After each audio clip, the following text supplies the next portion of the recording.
네, 이어지는 코너는 윤나겸의 절세TV 시간입니다. 자, 부자가 되는 길 두 가지라고 하죠. 아주 많은 돈을 벌거나 아니면 버는 돈을 족족 아껴서 큰 돈을 만드는 건데요. 자, 저희가 세금 아껴서 돈 버는 방법 알려드리도록 하겠습니다. 함께 하시다가 세금 관련해서 궁금증 있으신 분들은요. 서울전화 02-6676-0335번, 0335번으로 전화 주시면 자세한 상담 받아보실 수가 있습니다. 자, 도움 말씀 주실 분 모셔보겠습니다. 절세TV의 윤나겸 대표세무사 나오셨습니다. 안녕하세요. 안녕하세요. 네, 반갑습니다. 자, 오늘도 절세 꿀팁 잘 부탁드리고요. 네, 자, 상속과 증여에 대해서 저희가 계속해서 이야기를 해드리고 있습니다. 일단은 평소에는 뭐 이런 부분에 대해서 크게 생각하지 못하다가 갑작스럽게 이런 일을 좀 처리해야 되는 그런 경우가 생기게 되면 도대체 이 세금이 어느 정도인지 그리고 얼마만큼이나 절세를 할 수 있는지 다들 고민을 하시기 마련인데요. 그런 분들에게 저희가 작은 팁이 될 수 있는 정보 알려드리도록 하겠습니다. 사연을 통해서 절세 방법 알려드리고 있죠. 오늘 사연 먼저 만나보겠습니다. 20년 넘게 중소기업을 운영해왔습니다. 몇 년 전 미국에서 공부하던 아들이 돌아와 가업을 승계하기 위해 회사 운영을 돕고 있는데요. 전통산업에 가까운 사업이어서 전망이 그렇게 밝진 않습니다. 거기다 제가 나이도 있고 해서 재산을 증여하는 방안을 문의하려고 하는데요. 일단 아들이 미국에서 공부를 할 때 중소기업의 주식을 20년 동안 5억 원에 증여를 했고요.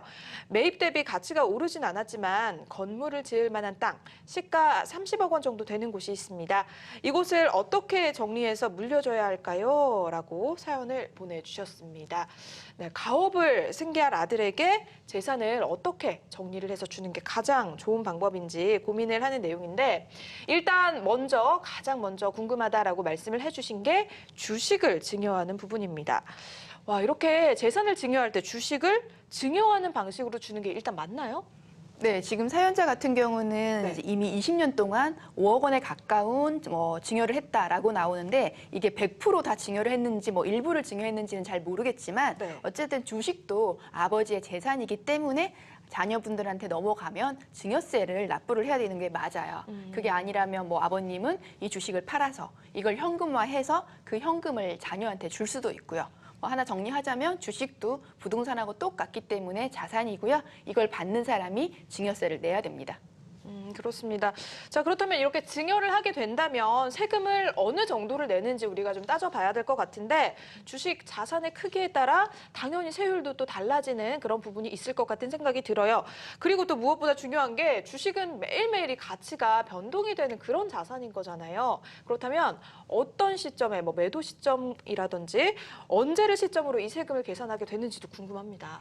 네, 증여를 했을 때랑 양도를 했을 때랑 둘 다를 한번 설명을 드릴 텐데 네. 그 전에 주식의 개념을 먼저 정리해 드려야 될 것 같아요. 주식은 크게 상장 주식하고 비상장 주식 이렇게 두 개로 나눠가지고 설명을 해 드려야 될 것 같은데 상장 주식은 거래가 워낙 활발하잖아요. 그러니까 시가를 금방 알 수 있다는 얘기고요. 네. 비상장 주식은 거래가 거의 없죠.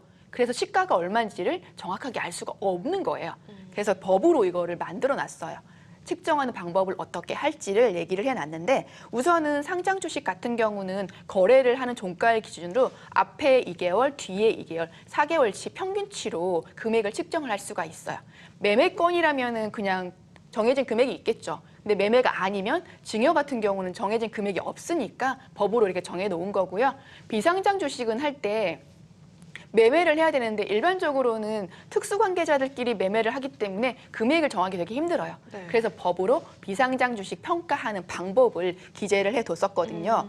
이 방법을 먼저 설명을 드리자면 이거는 일단은 순자산 가치와 순손익가치에 대해서 알고 있어야 되는데 한 주당 가치가 얼마인지를 법으로 계산을 해요. 재무제표를 보고 순자산 가치가 얼마인지를 계산하고요. 3개년치 평균치를 잡아서 한 주당 순손익가치가 얼마인지를 계산을 해서 얘네 두 개를 가중평균을 해요. 자산 가치는 이제 곱하기 3을 하고 손익 가치는 곱하기 2를 해서 총 나온 금액에 이제 5를 나누게 되면 실제 한 주당 비상장 주식이 얼마인지라는 가치를 나오게 되거든요. 그렇게 평가한 금액으로 매도를 할 수도 있고 증여를 할 수도 있는 거죠. 그렇다면 그렇게 계산을 했을 때 5억 정도의 주식을 증여를 했다라고 하셨잖아요. 네. 어느 정도의 세금을 내게 되는 건가요? 5억은 뭐 20년 전이라고는 하시는데 그러면 그 당시 금액을 뭐 만약에 5억이라고 계산을 한다면 네. 1억까지는 기본적으로 10% 세율이 적용이 되고 이제 1억을 초과하는 부분부터 5억 원까지는 20% 세율이 적용이 돼요. 그럼 그 당시에 뭐 5억이라고 하더라도 세금은 한 9천만 원 정도 부과를 됐을 것 같은데 네. 직계 비속인이 이제 자녀분이기 때문에 5천만 원은 비과세 됐을 거고요. 뭐 신고세액 공제 이런 것도 받았을 텐데 그거를 상관하지 않고 그냥 5억 정도면 9천만 원 정도 세금 낸다. 이렇게 정리하면 될 것 같아요. 그러니까 9천만 원 좀 이하로 네네. 세금을 낼 것이다라고 하셨는데 5억 중에 9천만 원이라고 하면 내기 좀 아까울 수도 있겠다는 네, 생각이 그렇죠. 들긴 하는데 그럼에도 불구하고 이렇게 좀 물려받을 자산이 많은 분들 너무 부럽다라는 생각을 하게 됩니다. 이분이 또 땅도 가지고 계시다라고 하셨는데 30억 원가량 된다라고 하셨거든요. 네. 이 땅을 상속받게 되는 경우에는 세금도 꽤 되겠어요? 그렇죠. 30억 원 정도 되면 부동산 같은 경우는 이제 여러 번에 걸쳐가지고 평가하는 방법이 달라지고 있어서 건물이었다면 사실 아니면 나대지였다면 기준시가로도 신고했겠지만 지금은 그렇게 할 수 없어서 감정을 많이 받고 있거든요. 네. 그럼 시가와 거의 비슷한 금액으로 신고가 들어가야 돼요. 30억 기준이면은 이제 물론 지금 현재 30억이고 앞으로는 가치가 더 오를 거기 때문에 지금이라도 그러니까 증여를 하는 게 좋을 것 같기는 한데 대략 계산을 했더니 30억 정도 되면 세금이 한 8억 1천만 원 정도 나올 것 같아요. 네. 근데 이게 지금 그 어머니, 그러니까 주는 사람 입장에서는 배우자인 거고 이 받는 자녀 입장에서는 어머니인데 이 어머니가 살아 계신다면 만약에 이게 상속이 30억을 기준으로 간다면 최소 5억 원에서 최대 30억 원까지 배우자 상속 공제라는 제도가 있어가지고 그만큼 공제 받을 수 있어요. 근데 이렇게 말씀을 드리면은 대부분 배우자 있으면 30억까지 세금 안 내는 거 아니야? 이제 이렇게들 많이 생각을 하시거든요. 근데 사실 그거는 아니고요. 이것도 한도 계산하는 방법이 있어요. 그래서 달라지는데 한번 계산을 해봤더니 예를 들어 한 50억 원 정도 상속 재산이 있다. 그런 분들을 보면 법적 상속인이 만약에 아들하고 배우자 2명만 있었다. 그러면은 배우자가 30억 원 정도의 자산을 분배를 해 가잖아요. 네. 그럼 그 정도까지는 배우자 상속 공제를 할 수가 있어요. 실제 상속 받는 거랑 법으로 정해놓은 비율이랑 비교해가지고 상속 공제를 해주거든요. 한 50억 원 정도 있다면은 배우자한테 30억 하면 거기까지는 세금 안 낼 수가 있는 거죠. 진짜 굉장히 복잡합니다. 그래서 네. 뭔가 이제 배우자한테 뭐 넘어가게 되는 부분에 대해서 세금을 안 내도 된다 이런 부분이 있다면 네. 이거를 모르면 그냥 세금을 다 내야 되는 걸 수도 있잖아요. 그래서 상속 같은 경우는 협의가 굉장히 중요하고 넘어가기 전에 상담을 충분히 하셔야 되는 게 보통 상담을 하다 보면은 상속재산 분할 협의서는 가족끼리 만약에 어머니나 아들 둘이 와가지고 이거는 네가 하고 이건 내가 하고 이렇게 임의로 정하고 이제 등기소 가서 다 등기까지 하고 오시는 분들이 계세요. 네. 그러면은 세금을 조금 줄일 수 있었음에도 불구하고 예상치 못한 세금을 더 많이 내는 경우들이 있기 때문에 그게 다시 물르거나 할 수는 없는 건가요? 그럼 등기가 넘어갔으면 다시 등기를 돌리려면 또 취득세를 내야 되고 이런 부분이 있기 때문에 네. 취소를 할 수는 있지만 그걸 취득세 낸 것까지는 안 돌려주거든요. 그래서 그거 하기 전에 차라리 상담을 좀 더 하시고 어떻게 하는 게 세금이 좀 더 작게 나오는지를 얘기를 한 다음에 상속재산 분할 협의서를 쓴다면 이분 같은 경우는 만약에 50억 정도 된다면 네. 30억 공제받으면 사실 50억 전체에 대해서 세금 내는 것보다는 훨씬 유리하거든요. 훨씬 유리하죠. 예, 그런 경우를 할 수도 있고요. 네, 금액이 크신 분들은 꼭 그 움직이시기 전에 상담을 좀 받으시고 생각을 하시는 게 좋을 것 같다는 생각이 듭니다. 자, 그렇다면 보통 이제 상속세율 같은 경우에는 어느 정도가 적용이 되고 이 상속세율도 자산 가치에 따라서 좀 세율이 달라지지 않을까 싶어요.